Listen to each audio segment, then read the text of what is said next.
Hello வணக்கம்.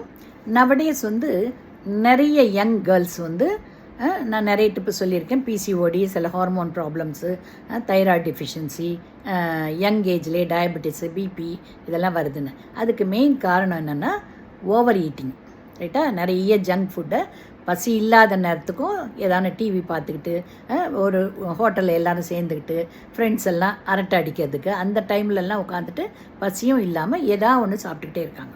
So that over eating, untimely food, இந்த junk food, over fried, இந்த processed food, இது எல்லாமே ஓவராக அவங்கள வெயிட்டும் இன்க்ரீஸ் பண்ண வைக்கும். ஃபஸ்ட்டு ஒரு ஓவர் வெயிட்டு, அதுக்கப்புறமா அந்த லிமிட்டு தாண்டிச்சுன்னா ஒபிசிட்டி. இது எல்லாமே அவங்களுக்கு பலவிதமான வியாதி வரும். ஏன்னா எல்லா ஹார்மோன்ஸும் நம்ம பாடியில் ஒரு பர்டிகுலர் வெயிட்டுக்கு வேண்டிய அளவு தான் சுரக்கும், ரைட்டா? அந்த வெயிட் ஓவர் ஆச்சுனாக்கா secretion of the hormones increase ஆகாது, ரைட்டா? அந்த ஹார்மோன் லெவல் அந்த அளவு இருக்கும். அப்போது கம்பேரிட்டிவ்லி அவங்களுக்கு டிஃபிஷியன்சி வரும். அந்த டிஃபிஷியன்சினால நிறைய மெட்டபாலிக் ப்ராப்ளம்ஸ், அதனால தான் யங் ஏஜ்லேயே டயபெட்டிஸ் வருது, ஹைப்பர் டென்ஷன், பிபி இன்க்ரீஸ் ஆகுது, ரைட்டா? அண்டு யங் கேர்ள்ஸ்க்கு மென்ஸ்ட்ரல் ப்ராப்ளம் வருது, பிசிஓடின்ற ஒரு ப்ராப்ளம் வருது, ரைட்டா? அண்டு தைராய்டு ப்ராப்ளம் எல்லாமே because of the over weight and obesity. அதனால் இந்த ஓவர் வெயிட் அண்ட் ஒபிசிட்டியை குறைக்கணுன்னாக்கா நீங்கள் ஜிம்முக்கு தான் போகணும், இதை தான் போகணும்னு சொல்ல, வீட்டு வேலையை பண்ணுங்கள்.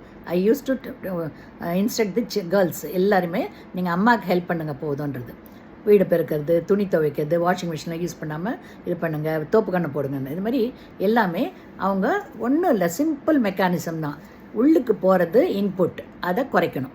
ஸோ எவ்வளோ ஃபுட்டு சாப்பிட்றாங்களோ அதில் பாதிக்கு பாதியாக குவான்டிட்டி குறைச்சிட்டு அதுக்கு பதிலாக நிறைய மோர் குடிக்கலாம், இல்லைன்னா வெஜிடபிள்ஸ் சாப்பிட்லாம், ரைட்டா?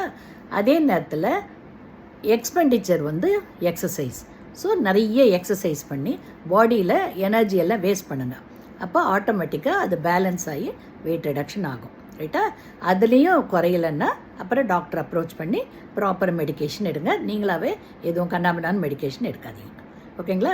So you have to reduce your over weight and maintain your health, ஓகேங்களா?